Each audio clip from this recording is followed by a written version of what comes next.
8 escoles de l'Hospitalet participen en el concurs Dibuixa pels contes del món, una activitat per il·lustrar diferents històries ambientades a indrets de tot el planeta.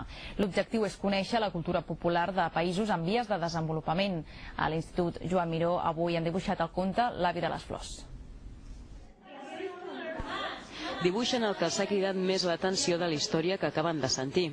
He dibujado un anciano, bueno, un anciano con un ukelele y un viejo en la cárcel.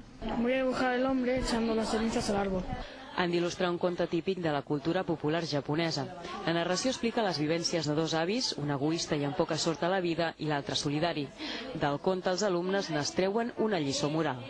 No hay que tener envidia de los demás y que tienes que conformarte con lo que tienes. Nunca hay que ser envidioso ni robar. L'Institut Joan Miró participa en el concurs Contes del món que organitza l'associació Com Soc.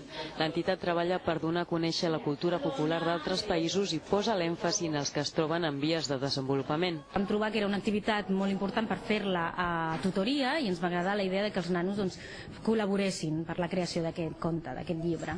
I vam trobar que és una molt bona idea, no només per primer, sinó de primer, segon, tercer fins a quart de l'ESO. Un cop hagin acabat de dibuixar, escolliran el conte que millor il·lustra la narració.